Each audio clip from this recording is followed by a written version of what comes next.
So like that. Hi everyone, really happy to welcome Denise for our chat tonight. Do you want to start us off, Denise, with an introduction to you and your book? Yeah, thanks, Kaz. That'd be lovely. Well, I'm Denise Beddows, and I'm a retired chief immigration officer. I used to work on passport controls, that kind of thing. But my job took me overseas quite a lot, doing kind of specialist work. So I've lived in some quite far-flung places, and that made me think of sort of writing and setting novels in some fairly exotic locations. And I took early retirement a few years back so that I could just spend the time writing. And I started, apart from doing local history books, which sell very well locally, I decided to write some espionage fiction because I do have a background in intelligence analysis and also investigations. And so I started out writing a series of books which feature MI5's counter-espionage team. So this is the kind of thing. These are currently published by a Hertfordshire publisher, Spellbound, and Nikki does me lovely covers. And of the 6 that I've done so far, they've all made Amazon's top 5 bestsellers, and this and a couple of others made the #1 spot. So that was, encouraging, to say the least. But just lately, I've because I'm a big fan of cozy crime. And I know some people will be wondering what's the difference, what is cozy crime? But I like things like Midsummer Murders, which a lot of which is filmed around where I live in the Chilterns. And I like things like, all the Agatha Christie's and Poirot and Miss Marple. And of course, we've got the Marlowe murder mysteries not far away. So that set me thinking it was time I wrote my own series of cozy crime. And there's kind of, there's no great rules with writing crime, obviously, but there are certain conventions. And I think the conventions that go with cozy crime are that readers don't want to see the murder happen in front of them. Quite often the murder's happened and these armchair sleuths come along and try to solve it, whether the police want them to or not. So I had the idea, because I'm a member of the U3A, which is the University of the Third Age, and there's about 600 of us in it, so from all the villages around here. And I've been in 3 different groups, from creative writing to local history and then family history. And the people in those groups are utterly amazing. There is such an amazing range of skills and knowledge and experience. And at the moment, I'm in a family history group where some of my fellow members, they've done just fabulous research. They can find people, who that they didn't know about, ancestors, go delving through their family tree and so on. And I thought, those people could solve a murder with no trouble whatsoever. So that gave me the idea to have a series of cozy crime novels where the third agers, as I call them, are the sort of amateur sleuths. And in fact, where we live, all these villages, there's quite a lot of things to research. We've had our share of unsolved murders and, all kinds of crime going on. And there's lots of local legends and so forth. So this is the first book I've just published in the series. And I don't know if it's back to front where you are, but it's called, is it okay? Thanks.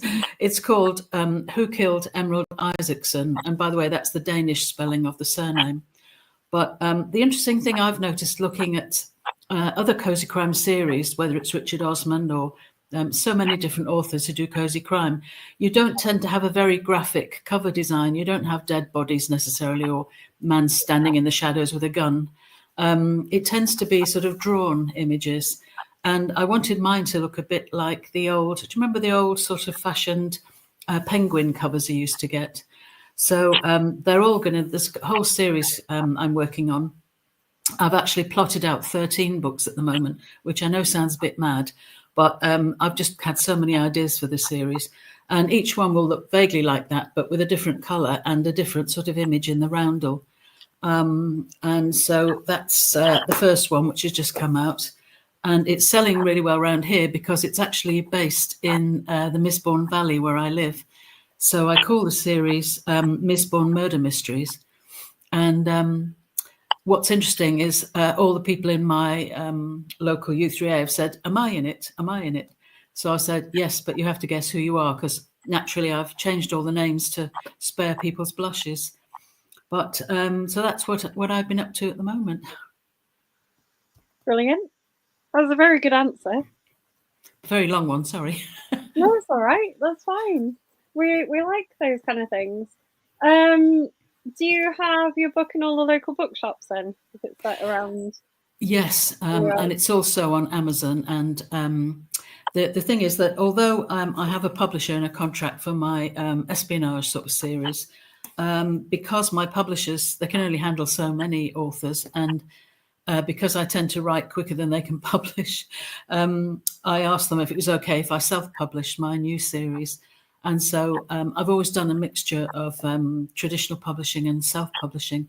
So yes, my new series is on Amazon, and the publishers, the service I use, have got it into the Gardner's and Bertram's catalogue, so any bookshop can order up a copy within about 24 hours.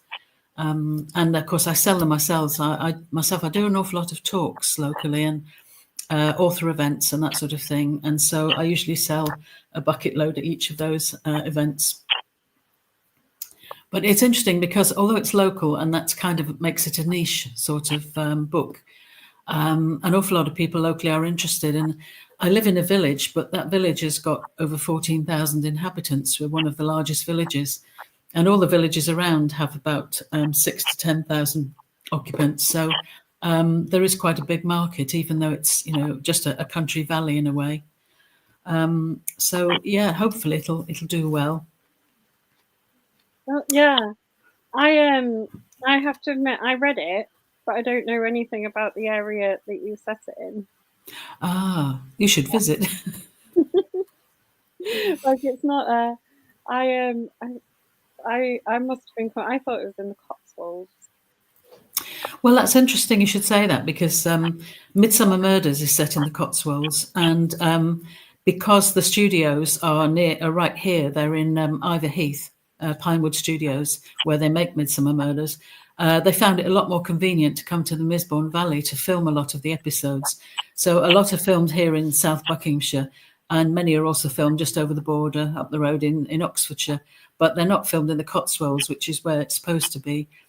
And several times I've been out walking the dog and I've run into a film crew, and I've stood there smiling, grinning like a village idiot, hoping I'd end up in shot, but it hasn't happened yet. But it's interesting because we have very similar scenery around here to the Cotswolds, although London is sort of creeping nearer every year, so that's a bit of a worry. But yeah, it's. Are you living in Leeds? Is that where you're based? It is. Yeah, so it's a great city, and I'm from Manchester originally, so I'm a city girl, but I've lived more than half my life here in Buckinghamshire now, and there's just so much intrigue here, really. You have things like local councils, and in fact, a friend of mine who's a parish councillor said, "I've got a great title for your book. You should call one in your series Murder in the Council Chamber." And I thought that was a good idea, but somebody else has done it somewhere else, so. But there's so many ideas that pop up, and I try to weave in a bit of local history and legend as well, because people can be affected by what's happened in the past. So yeah, I thought this one was quite interesting because you had you've got, I don't know if it's local legend, but you've definitely got some like history, haven't you? You've got it calling back to the war, yeah. and things like that. I like the Yes. premise of it. It's quite unusual. Well, it's interesting because everyone around here knows about a very historic murder that occurred here about 60 years ago, when a local GP, a lady doctor who was very well respected, she was a keen bird watcher. She went into the local woods and somebody murdered her, and there was no apparent motive, and they've never solved it. And a lady called Monica, I've forgotten her surname, Monica Weller. She has written a book, a true crime book based on the event and on the incident. But she's actually come up with the person she thinks did it, and I'm not too sure myself that there's enough evidence to actually say that's who did it. But that kind of inspired me. we've had a lot of things going on here in the Chalfonts recently, like dreadful flooding. A certain nameless water company have been discharging sewage, and the village has been closed off to traffic for months and months and months. It's okay now until the winter comes on, I imagine. But that gave me an idea for a major conspiracy involving the river, and a couple of good murders, that are connected with that conspiracy. But my next book is called Murder at the Festival, and it's based on a local crime writing festival, which happens in my village, which we haven't had one in our village, but it's possible. And of course, somebody gets murdered at the festival. So it's kind of ironic that it's a crime writing festival and somebody commits a murder during it. So that's the one I'm working on. That'll be good. I mean, to be fair, a crime writing festival seems to be a dangerous place to murder someone at, because you feel like it's going to be full of lots of people who think they'd be really good experts at solving a crime. Yes, absolutely. I mean, I like to write true crime, and I've written a couple of true crime books because I like to think I can solve the crime, not just a fictional one, but a real one. Because the investigations I was involved in the past would have involved international crime, but things like people smuggling and trafficking and major fraud involving foreign nationals.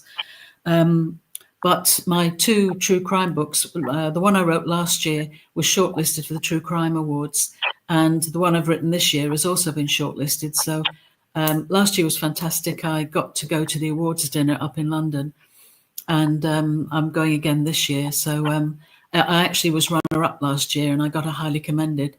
But the competition looks even fiercer this year, so I'm not sure whether I'm in with a chance. But it's just great to be shortlisted. And I also like to go to Crime Con, which is the London one, the crime conference, because that's amazing. It's very different. I don't know if anyone listening has been to Crime Con, but when you go to a crime fiction writing festival, you've got loads and loads of people writing things like police procedurals, and a lot of the authors are in competition with each other.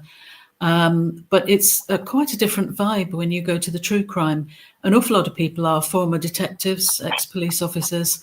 You've got forensic experts, and you meet some incredible people like Jo Millington, who's the sort of blood spatter queen. I mean, she's just amazing, and she's an absolutely delightful person. And I've met people like Jackie Moulton. She's the Met Police's first female detective, and they based Prime Suspect, the series, on her adventures, her life.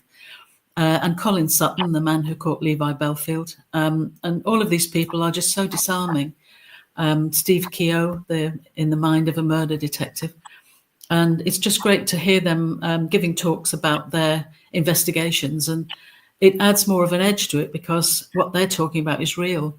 They're not making things up. It's a whole other world, if you like. So that's good fun as well. Yeah. I think true crime can be interesting. I like historical. Do you? True crime if I'm going to read it. Yeah, it's interesting because my latest book is called The Wronged Man, and that's set back in the 1930s. And it came about because when I was a small child, growing up in Manchester, my mother used to drag me up to the shops several times a week. And as we passed this really big old scary looking house, she used to say, "That's the murder house." And I hadn't a clue what she was talking about. But as I grew older and I saw them actually demolishing it, I thought, well, I wonder who got murdered there. And none of my neighbours had a clue. And I was watching a television program called Murder, Mystery and My Family, when they actually showed the murder that, discussed the case that had occurred in that property. And they had to sort of investigate and decide whether the man who was hanged for the murder was genuinely the murderer or not. And they came to the conclusion that he probably wasn't. It was unlikely he had done it. It was a possible miscarriage of justice. So I couldn't let it rest there. I had to go into the whole case and look into everybody's history. And I made contact with the descendants of the victim and also the descendants of the man who was executed for the murder.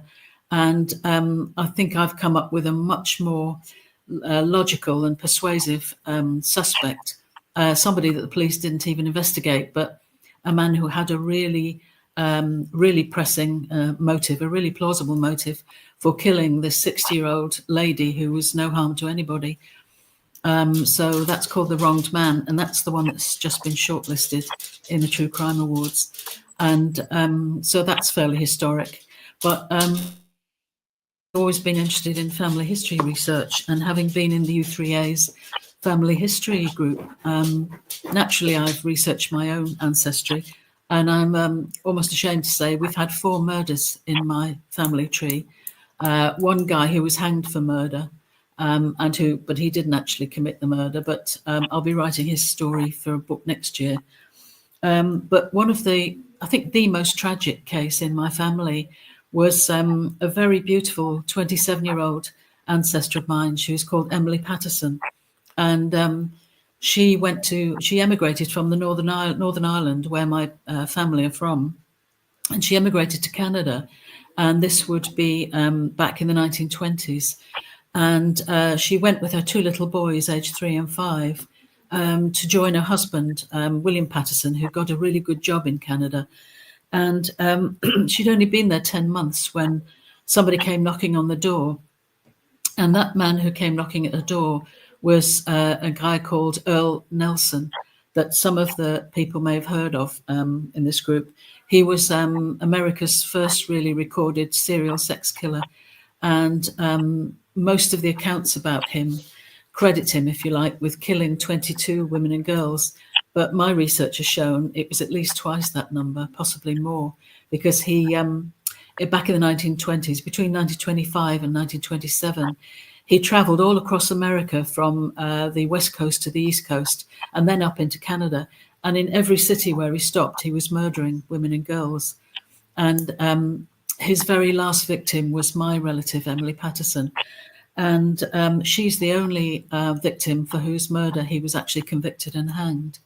But what really upset me in researching it was that several books have been written about Earl Nelson, and they all focus on him, and they focus on the more salacious aspects of his crimes, because he was a necrophile. The reason he killed women and girls was so he could, violate the corpses, basically. And so all the books written really focus on that. And not only do they completely ignore the victims, but in many cases they get the victims' names and ages wrong. And I only was able to find one photograph of my ancestor, Emily, but it was a press picture. And it's obviously, she was a very beautiful 27-year-old woman. And one author who's written about the case says Emily Patterson was an old lady who probably reminded Nelson of his very strict grandmother, and that's why he killed her. Well, there's no evidence his grandmother was very strict, and Emily was not in any way, shape or form an old lady. And I was so upset at the way they were portraying all the victims. One was a British war heroine. She'd been wounded at Vimy Ridge in World War I, and she'd emigrated to America. And she was murdered by Nelson. And so I wanted to put the victims at centre stage. So I called my book The Forgotten 44, and I catalogue in it the lives of the 44 victims, who are all innocent people. Not that it would have made a difference if they were wicked people or criminals themselves, but the fact is they were all in their own homes, just getting on with their lives, when this man came, often looking to rent a room, and he would attack them in the most vicious way. And so I wanted to put them in the forefront. I went through all the American censuses and the Canadian ones, and all the newspaper reports, and all the civil documents, birth, death, and marriage. And I wanted to see what happened to the families after the deaths of these women, what happened to their children, how did they get on in life? And I thought it all made much more interesting reading than just reading about this horrible man and his crimes. But to be honest, in doing that, I discovered that most people have misidentified Nelson himself. A lot of authors writing about him and a lot of journalists have described him as being half English and half Spanish. But actually, he was actually half Danish and half Jewish, because they've completely misidentified his father. They followed the wrong family line. and they've overlooked the fact that he was adopted by his grandparents. Because his grandfather was called Nelson, everyone assumed he was English, but he'd actually gone to America and changed the name from Nielsen, and his first name was Lars. Lars Nielsen was born in Copenhagen, so he wasn't English at all, he was Danish. So I just wanted to put all of those things right, and a lot of people quite liked that book and, liked the approach I'd adopted to it. So that was the one that was shortlisted in last year's True Crime. I've got sort of a finger in lots of camps, really, anything crime related, and I kind of have to stick my beak in, Yeah, it sounds fascinating. Fascinating. My family history can be, can't it? We've got a highwayman in my family history. Phew, brilliant. Yeah. Is he anyone famous or? Yeah, he is actually. He was caught fleeing the scene dressed as a woman. And was hung in Edinburgh in the same place as Burke and Hare. And I That's think there's like interesting. a poem written about him and stuff that's like in the paper. But Well, around this area where I live, Dick Turpin was a regular. So he used to rob, because it was very heavily wooded around what's now the A40. He used to hide in the trees there on the main road from London going out to the West Country. And he robbed a few local judges and a few bigwigs. So everyone talks around here about Dick Turpin. I think you And mentioned it's, that in the book. yes, yeah. So was your ancestor, was he caught? Was he hanged or anything horrible? Yeah, he Or was hanged in Edinburgh. he was? Yeah. Oh, goodness. What, could I ask his name? George Gilchrist. George Gilchrist. That rings a bell, actually. Because a lot of those highwaymen had been fighting on the royalist side during the English civil wars. And afterwards, when the parliamentarians won, the royalists got sort of, they lost their lands, they lost their fortunes. And they had, the skills that they had were shooting guns and fighting with rapiers. And so they ended up taking to the road, which I think is why they used to call them the gentlemen of the road, because a lot of them had been gentlemen. But they'd fallen on hard times after the wars. So they went robbing instead. But I think if everyone looks in your family history, you never know what you'll find. No, it is interesting, isn't it? I think it's quite hard to find some of your family. My dad got stuck at a certain point with his family history. Well, it's good if you've got a very unusual name. But on my father's side, I mean, my maiden name was Kelly, and of course they came from Ireland. And to trace a family called Kelly in Ireland is pretty tough, as you can imagine. But it's interesting that my Kellys were not Catholics; they were Protestants, so that was a much smaller community, and it did make it easier to track them down. And then going off onto they were sort of Ulster Scots, so all the names like Patterson and Ewart and Gordon and all of those names made it easier to sort of track them down. But the first book I wrote was about, it was fiction, but it was based on the life of my great-grandfather.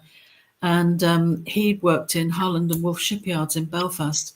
And I was able to find out from press reports that he'd actually worked as a caulker, waterproofer on Titanic. He was actually one of the men who built Titanic. And the reason I found that out was because his wife was murdered. My great-grandmother was murdered.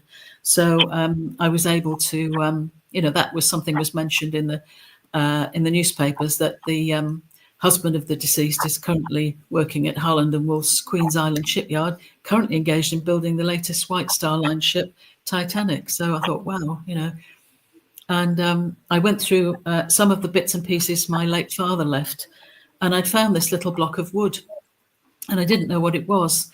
And with doing some research, I discovered that it was actually the clocking on board that the shipwrights had at Harland and Wolff. And I realised that the logo on it was an H and a W. And it would have been my great-grandfather's. He would have, you got a wooden board when you clocked on and you handed it back when you clocked off. But if for any reason you had to finish work unexpectedly, if you had an accident or anything, you often went home with your board in your pocket.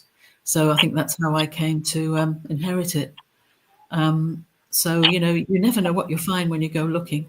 I think it was George Bernard Shaw, the lovely quote of his, he said, you should be very careful when you go researching your family history, your family tree, because you might find an ancestor hanging from it, either by his neck or by his tail.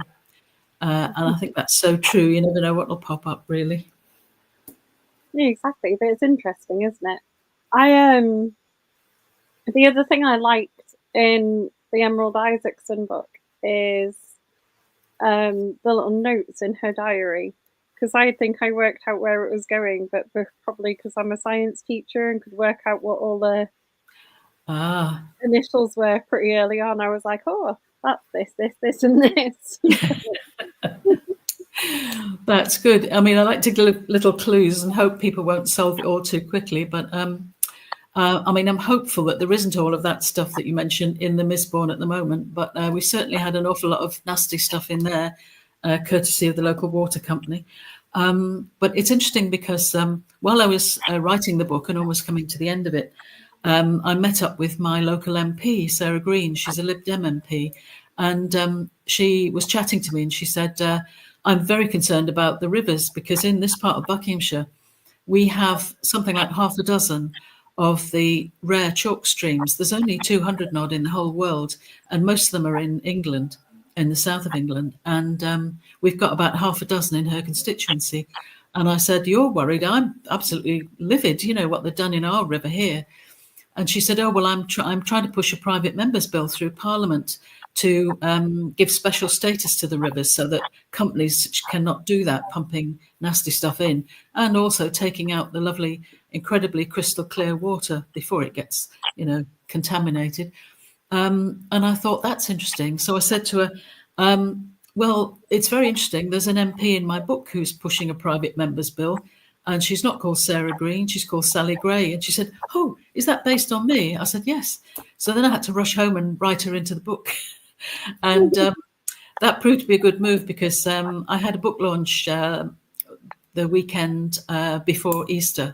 And my MP, Sarah, she came along and actually bought a copy of the book and also posed for photographs. And people came in just to see what the MP was up to. So that was rather nice. So I'm going to have her as a regular, I think, in the rest of the series. Yeah, keep her coming back. Yeah. Buy more books. When I was researching for this chat, it said that you're also one of the founders of Chiltern Kills. That's right. Well, for something like 15 years now, I've been on the committee organising Chalfont St Giles Literary Festival. The festival's been going about, I think, 25 years or something like that. But I'm with a really hardworking committee group that we book speakers, and we do have crime writers on the festival, but it's a mixed festival. And so I asked my chairman on the committee if she'd mind if I ran my own crime festival. So I decided that I wouldn't hold it in my village. I'd go to Gerrard's Cross, where there's a wonderful community centre where I've given many talks myself. So I went along and asked if I could book the place and run a crime festival, and I paid the deposit. And then I got a good friend of mine, John Marley, the crime writer, to come in with me and help me organise it. And then we invited a couple of other local writers, Tony Wyatt, who writes as Tony Kent, and Paul Waters. But they actually stole the event from us. So basically, John and I got kicked out, and they've taken it on. So it wasn't a happy experience, I have to say. But when the day that we did, the first one in 2023, John and I did have a very good day. We sold a shed load of books, which was lovely, and we enjoyed our panels. And so I'm still going now, doing my local, inviting crime writers here into the villages to come and speak, and that goes really well. And I'm still working on the Chalfont St Giles Festival, and that is on every other year. So that'll be on in May next year. And we've got some really good authors coming to participate in that one. And they very kindly invited me this year to be a moderator on a panel at Beaconlit Festival, which is in Ivinghoe in Buckinghamshire. So, festivals are popping up all the time, really, and author events. And we're very lucky, just down the road, just over the border in Middlesex, is Southlands Arts Centre, which is a wonderful place. It's a Georgian mansion, really, and grounds, and it's run as an arts centre. And so I get invited there to do book launches and talks and all the rest of it. And I like to support it because it's bringing arts and crafts into the community. So there's plenty going on out here. Yeah, sounds like it.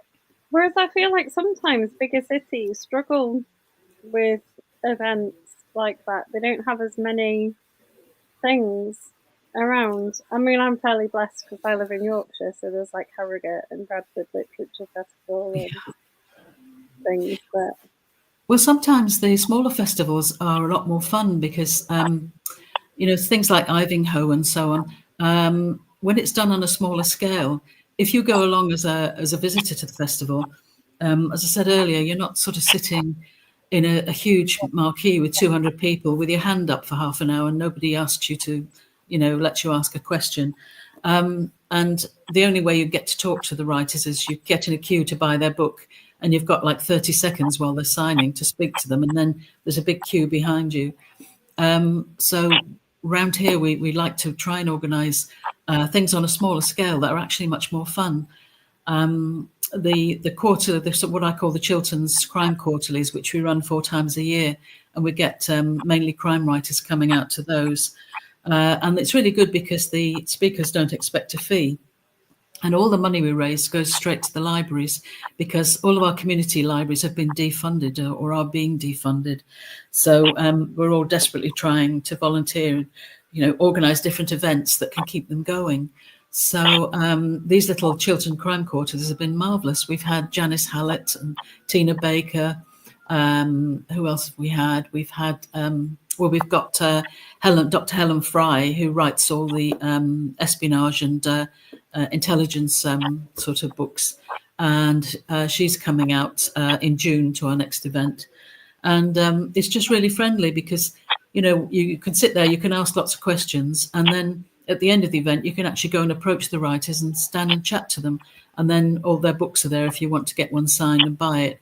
But it's just such a friendly atmosphere. And, I much prefer that to spending quite a lot of money and going to these big festivals. And sometimes it means you've got to book a hotel and train fares and things like that.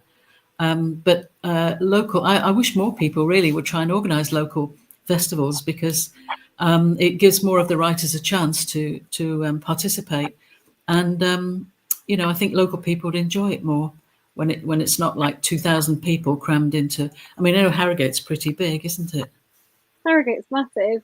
I mean, we run our own, like our crime book groups. We run it in Leeds, our live event, and that we sort of cap numbers at about 100 tickets, and people tend to come and stay for the day. So you sort of we have a bar area and like the authors and the guests mingle, which is really nice. And sometimes you're saying, and I agree, it's much nicer. I think. Yeah. Well, sometimes some writers have a tendency to, their main aim in going is they want to meet up with their friends, their other writer friends, and they can be a bit cliquey. So you can actually see them all in the bar and not think, well, I can't really go over and say hello because they all know each other. They're all big names and I can't muscle in. So you don't really get to chat to them at all. Whereas when you get in on a smaller scale, everyone feels more at ease. And I think writers are more open to chatting and to asking questions or, answering questions. But yeah, I don't really enjoy big festivals at all. I find it, and yet CrimeCon is massive, but they really look after you well at CrimeCon. You get ferried around everywhere. And if you're willing to buy a platinum ticket, say, you get to go to dinners and this kind of thing with some of the speakers, but also you get a reserved seat, and it's usually in the front row. And it's just a great atmosphere altogether. I think I vary. One of my favorite big festivals is Bradford Literature Fest, and it's a mixed festival, but that's all like spread across the city, so it is big, and it can have big crowds, but it's kind of also, you can just sort of lose yourself and wander for the day. Yeah, I think it's a good thing if you do that, if you spread things out, but rather than cramming everyone in one big marquee together. having lots of festivals. I mean, the one here in Chalfont St Giles, it goes on for sometimes about 10 days. And we tend to have the mixed bag of speakers. So you'll get, and the venues, of course, some are big venues, the big Memorial Hall, or we have smaller places like the Reading Room. So if it's a small niche sort of topic that the writer is writing about, then, we're quite happy to have them in a smaller venue and have a smaller audience because it's friendly. And it's remarkable because when we did the 2018 Chalfont St Giles Festival, we had Dr. Jonathan Van Tam came along, the epidemiologist who was on television in the UK all through the pandemic. And this was 2018. And he gave us this amazing talk where he explained about coronaviruses. And he said how the world was overdue for a big corona epidemic. And he left us all stunned. And we thought, oh, and he said, that governments are not ready. They won't be ready when it comes. And it's going to be here, but it's overdue. And so that was 2018. 2 years later, there it was. And he was right. Nobody was ready for it, and it was quite scary. So we felt, in a way, we felt quite proud that people heard it here first. I think scientists like to doomily predict things like outbreaks of viruses and stuff. Mm-hmm. It's a thing. Like, I remember that even when I was at university, people were going, "Oh, we're very overdue a pandemic of something." Well, actually, science makes there's so many developments now in science that they actually provide quite good material for writing crime thrillers, I think. I've written something myself which I haven't really done anything with, but it's about viruses and how you could actually infect. Viruses can be targeted to affect a certain ethnic group. And so, somebody with great evil intent could actually wipe out a whole race of people using the right kind of viruses. And I was reading several, scientific articles about that.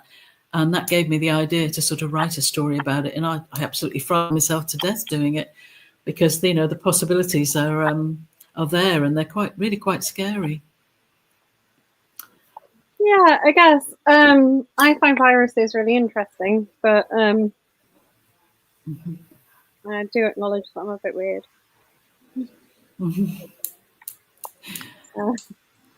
It's interesting, though, too, when you're looking for topics, to write about. And my background is one, as I said earlier, with investigation and intelligence analysis. And so I've also lived in quite a few far-flung places in India, Pakistan, 3 corners of Africa, and all over the place, really. And so I quite like to I've been setting my novels in places like Pakistan. In fact, one of my books, The Kohat Connection, this one here, actually, this is set in northwest Pakistan, which was somewhere I spent a lot of time. I was posted out there for a few years. And I just loved the place and I loved the people. And I got to speak some of the languages. And I kept thinking one day I must write a book set in Pakistan. And when I mentioned it to my publisher, who is a British Pakistani lady, she said, well, write it and I'll publish it. So that was great. She said, whatever it is, let me have it and I'll publish it. And so that was great fun. But then I've gone the other way now, thinking, well, I'm wanting to write things set here in my own little cluster of villages, because this is as exciting as anywhere, really. There's all kinds of stuff going on here. Because we're not that far from London, we're 20 minutes by rail from London and a similar distance by road, or a similar time. And every now and again, people drive out here from London to dump a body because it's a pretty straight run, on the motorway. And so that always causes a bit of a kerfuffle, as you can imagine. Somebody walks out and onto their grass verge, someone's dumped a body. It doesn't happen very often. It's only happened a few times. But when it does, you think, goodness me, what's going on? So I think, any setting, really, if you're familiar with it, it's great to, to actually, if you know a place well enough, to set your book there. And it was interesting. I was at a little festival I go to every year, or a little fair, And a lady came up and she was asking me about my books, and she said, "Where have you set them?" And I said, "Well, I've got one set in Pakistan and one set here, one set there." And I said, "I'm writing another one, and I've written it. It's set in Cornwall." She said, "Here's my email. Let me know when you finished it." She said, "I'll buy anything set in Cornwall." And I thought, oh, that's interesting. Some people actually will choose their book by where it's set. They just love that area.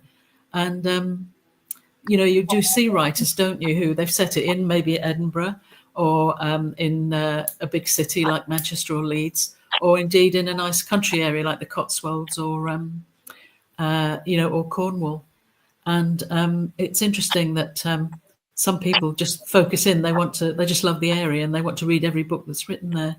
So I'm hoping people will want to read about adventures set in the Misbourne Valley. I think so. We get a lot of people who come and watch the chats who say that they like reading things that locally where they are, because they like to know places. I quite like learning about new places, so I like books, but I don't mind wherever they're set in the UK, basically. But I also quite like books set like in places that I don't know anything about, really. Have you ever read Alistair Liddell? He's got a brilliant series of books set in Georgia. Oh, no, I haven't, but that sounds enticing. And I don't really know anything about the country of Georgia, but I've learned quite a lot by reading his books because he lived there for quite a long time. Excellent. Well, I'm quite an admirer of the books. Steph Broadrib, she writes the Retired Detectives Club, and although she's actually a Bucks girl, she lives here in Buckinghamshire, but she lived and worked in America for a time. She worked actually as a bounty hunter, so she set her books in Florida and certainly in that part of the USA, and that's fascinating. It's I think, in fact, the retired detectives, they're actually in a retirement sort of village, if you like, not quite a retirement home. It's a community, and they are they solve murders. So that's fascinating. That although she has lived there, but she's not from there. But I was quite intrigued to read about what life's like in Florida. I think yours set in northwest Pakistan sounds interesting.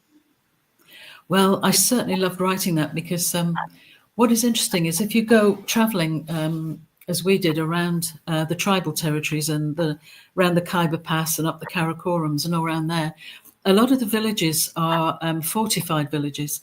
They're not like strung out along a main road like you would see here.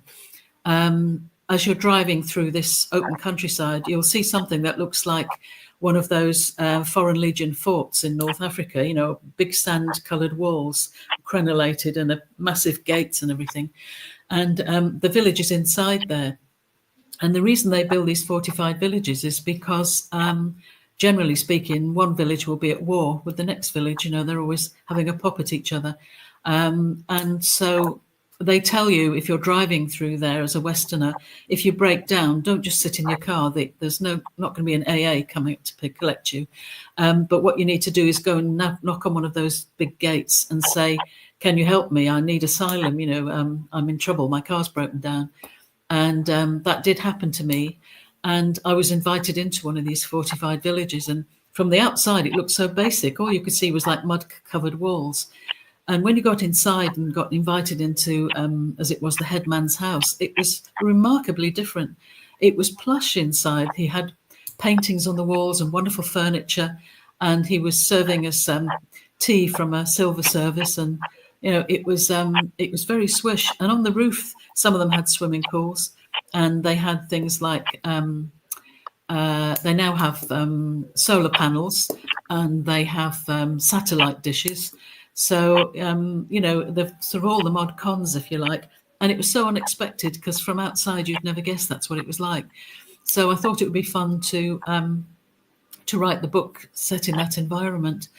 And the other thing was when I was living in Pakistan and a few other posts I've been to, essentially, I have skills where I train people in facial recognition techniques. It's things like airline check-in agents. I check them how to look at a face and look at the passport and make sure you're looking at the same person, so you're not letting an imposter onto an aircraft with someone else's documents.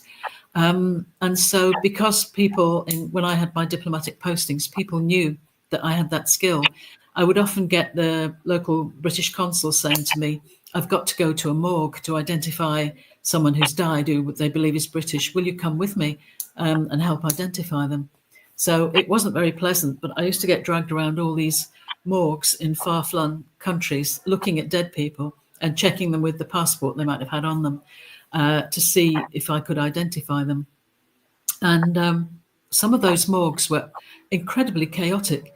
And I remember thinking, how on earth do they ever get the right body in the right coffin? And if it's somebody who has to be repatriated back to their own country, how do they ever get the right person on the right plane going home? And so it occurred to me that would make an interesting story. And there's an awful lot of, there's a big tobacco industry in Pakistan, and an awful lot of foreigners work in that area. So the story I wrote, The Kohat Connection, is where Laura Roberts, who's a middle-aged Cheshire housewife, she learns that her husband, who's a purchasing manager for a global tobacco company, he's gone on one of his many routine visits to Pakistan to inspect the product, and she's told that he's had a heart attack and died. So she has to jump through all these incredible bureaucratic hoops, which I've seen at first hand, to all the paperwork you have to bring a body back. And when the body arrives back at her local undertaker's in Stockport, and she goes to say her final farewell to her husband, the man in the coffin is not him, it's somebody else. So, she waits for his company to sort out the mess, and they don't manage to do it. So she decides to go to Pakistan and find out for herself, is he dead? Is he being held captive somewhere? Where's Keith? What's happened? And that's when it all starts to get a bit scary, because she's in this northwestern area, which is the local Taliban are pretty much in charge there. So that's how the story kicks off. Interesting. You've got a bit of an intelligence link to the Cozy series as well, haven't you, with your main? Yes. I was trained as an intelligence analyst, and I trained other people in that sort of skill as well. And so I've always had an interest in intelligence work generally, and in stories that are connected with intelligence. And of course, you've had some great writers of all time, people like Ian Fleming and Len Dayton, and all sorts of people writing intelligence-based stories. And of course, on the non-fiction front, you've got people like Helen Fry. She writes amazing. She researches Latimer House and Wilton Park and all of those wartime intelligence establishments. And so there's so much material there that one could use and one could write about. And so the other thing, because I was involved with immigration and international travel and, investigating people smuggling, that tends to creep into my thrillers as well. A bit of identity theft and topics like that.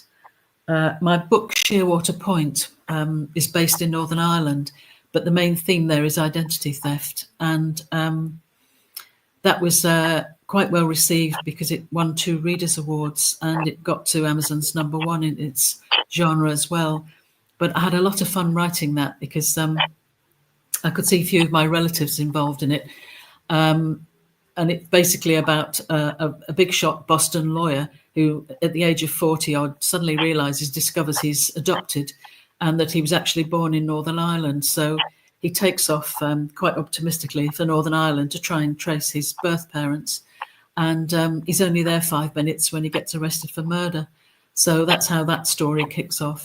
And again, there's some of my own background experience kind of works its way into that story. But it's interesting because they always say, as a writer, you should write from what you know, whether that's the settings, the places that you know, or the kind of crimes or things you're investigating. But you talk to other writers like Marnie Riches, and she says, "Oh, I don't write from what I know; I make it all up." And I think that's great because writers, as long as you're a good researcher and you research something very thoroughly, you don't have to have lived it and experienced it or lived in that area. As long as you do the research well, then it works, So I have actually written something which is based in Moscow, the Nevsky Prospect affair. And I cheated because I've never been to Moscow, but quite a few of my colleagues have. And I was able to pick their brains. And I got a Russian speaker to check all the Russian phrases I'd used in it. And again, that was based on a lady I met when I went on my first diplomatic posting overseas when I was in my 20s. And a lady who arrived on the same plane as me to go to the British High Commission in Delhi. She was called Verona, and she was in her 50s, but we got along quite well. And she was one of those super secretaries working for the Foreign Office who every 3 years she was picked up and moved somewhere else, and she would hit the ground running and had everything in control and well organized. And I remember saying to her, "You've never been married? Have you, got a boyfriend? Is there a man in your life or a woman in your life? What?" Oh, she said, "I can't be bothered with all that." She said, "I'm married to my job. It's much more exciting and rewarding." And so I was reading, I think it was Brian Fremantle, I think, wrote The Little Grey Mice, where his story involves these secretaries who were working in Berlin in government offices during the Cold War, and how the Russians had trained up these young men, these sort of gigolos, if you like, to go and seduce them and get secrets out of them. And I wondered if that had ever happened to one of these wonderful Foreign Office secretaries and PAs. And I did some research and couldn't find that it ever happened. You often get men, diplomats, being seduced into a honey trap and giving secrets away, but it never seems to happen to the women diplomats or secretaries. So I thought, well, it was time it did. And so I rewrote, my friend Verona's passed away a number of years ago now, but I borrowed her name, and my own character, Verona, is just such a super secretary, and she goes to Moscow, has a horrible time because her boss is absolutely awful, and she falls in love with a handsome young Russian guy, and she has at the back of her mind this fear that maybe he's using her to get information. And certainly secrets are disappearing out of the embassy, but is it through Verona or is it somebody else who's selling away all the secrets? So but yes, I've never been to Moscow, but I did my research as well as I could, and hopefully it's a persuasive story. Tell us what you've been reading recently and really enjoying. Well, I've got this huge stack of books because some of the authors on the panel I'm moderating for the Beaconlit Festival have very kindly sent me sort of all of their books to sort of work my way through and read. And the awful thing is I find myself most of the time spending my reading time with non-fiction books, usually books that help me research. But I've got, what have I been reading? I can't actually think what the last time I sat down and read a novel. You can tell us non-fiction as well. Sorry? You can tell us about non-fiction as well. Well, yeah, I read... well, I've actually been reading some of the novels by Hilly Barmby. She's a local, well, not a local author. She's, I think she's published by the same publisher as me. And I think what else I've read now. But I do like to get hold of a good, a serious spy book. I mean, for example, I mentioned Dr. Helen Fry. Her books have tremendous detail about Britain's spying establishments. And it's amazing what you can find if you don't need any sophisticated research engine. Google, if you just Google things, sometimes amazing stuff comes up. For example, I was wondering about cyber warfare and the way the Russians are continually attacking, or maybe other people as well, hostile nations mounting cyber attacks against us. And I thought, I wonder if why aren't we fighting back? So I started Googling it, and up came all this information about the UK's Cyber Warfare Centre. And it does exist, and we are fighting back. But I went into Marks and Spencer's today to collect something I'd ordered, and they couldn't get it because they've got all this chaos going on there at the moment. So I'm going to have to try again tomorrow. But that just shows you, that there is an awful lot of cyber warfare going on behind the scenes that we don't really know much about. Every time your check-in machines fail at an airport, everyone thinks, oh, it's just an IT glitch. But there's a strong suspicion that it's actually a hostile nation who are affecting it. So I like to read all the news stories about that. And I'm continually, got the radar going, looking for items in the news that could actually form the basis of an espionage thriller. And now I'm reading the local papers to see what's going on locally that might sort of inform my cozy crime. So I don't get an awful lot of time to sit down and read a book from start to finish. But if I do, if I do read a novel, it's because I've been asked to review it, or to go and interview the author. So yeah, I need to make more time for reading and spend less time writing, I think. But do you not feel like I love doing our interviews in the group, because I get to read books for them, and then sometimes it annoys me because there's like other things on my pile over here that I'm not reading because they're not for an interview. I also sometimes discover like amazing new authors that I didn't know existed until I booked them in for a chat. Mm-hmm. That's good. It looks like you've got a big pile of books over your shoulder there. I do, but that's mostly Well, they're all read books, and there's a lot of graphic novels and things in there. Like all of David's graphic novels, there's a bit of Terry Pratchett, there's some manga. It's a little bit nerdy, that pile. I've got about 3 huge piles by my bed, because I tend to do a lot of my reading just before I go to sleep, and it's I also have a stack of bookmarks, because I read so many different books at a time. I never sort of read one all through. I've usually do a bit of this one, and then the next night I read a bit of another.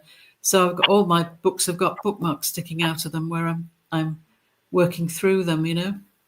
I am very bad at bookmarks. I'm just looking for the one I was using recently. I can't find it now. Until recently, I had a ticket stub from the Istanbul Maritime Museum. Oh yes. That was my bookmark. Uh-huh. So yeah, I'm not. They're normally just whatever I find. I'm not Something I find useful. People don't send postcards much these days, but for many years I used to use postcards as bookmarks. And it's nice when you decide to reread an old book and you open it up and you realise that 15 years ago your aunt went to Paris or something, and it could be sometimes they're friends or family who've passed away, and it's great that there's this postcard from them, and it kind of brings back memories. But nobody sends postcards now, do they? No, I guess not. I can't remember the last time I went abroad. I try to send postcards when I go away, but I haven't been abroad since before lockdown, I don't think. Mm-hmm. Lockdown was good for not only getting reading time, but also writing. I wrote my first thriller during lockdown, and it was based in in that sort of era, and how intelligence work was very difficult when you weren't allowed to go wandering around the streets, conducting surveillance and things. So an awful lot of work was done online, and of course people were working from home, and your home computer doesn't always have the same security as your office computer. So I think there was a lot of potential there.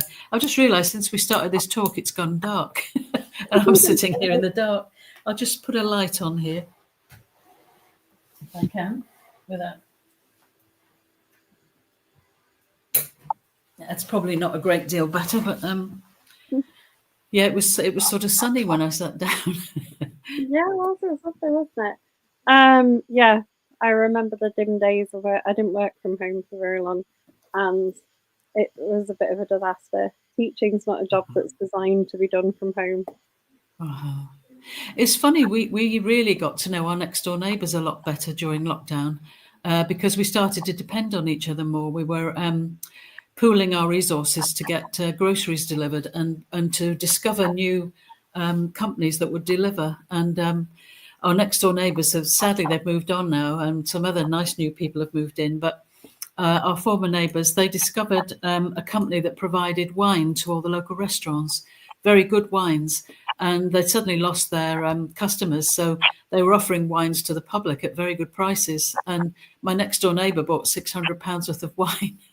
Oh, wow. And we found a company that did cheese. So they did a massive big wheel of brie, which we couldn't have eaten in about a year. So we cut it up and were sharing it with the neighbours. And we had people delivering fruit and vegetables straight from markets in London. And it was just a very different way of getting by. So yeah, that was life was very different in lockdown. But the other thing is we had the VE Day celebrations, and our next door neighbours and I decided we would sit out on our grass verges in front of our houses, and we'd have our own picnics, but socially distanced. So that was good fun. We had our little table and chairs out the front, and they had theirs, and people who were walking past would sort of give us a wave. But yes, it was very, very, very weird. We suddenly discovered how the bird song was so loud. It had never been that loud because, of course, it was drowned out by traffic noise until lockdown. We are at the end of our time, pretty much. Right. So, would you like to remind people what they are going to go away and buy if they've been listening and enjoying this chat? Well, yes, thank you. I mean, I do hope people will try my new Cozy Crime series. If you like that kind of, the Thursday Murder Club, come sort of Marlowe Murder Club. And this is based around here in the Misbourne. And as I say, I've plotted out 13 books in the series, so that will keep me busy for the next millennium. Or if you like a good thriller, my series, which I call my Thames House papers, my Thames House files. There's the Kohat Connection and the Nevsky Prospect Affair and Shearwater Point. There's 6 of these in all. And so do let me know what you think. And thank you to you, Kaz, for kindly reading my book. And thanks for inviting me on. You're very welcome. To both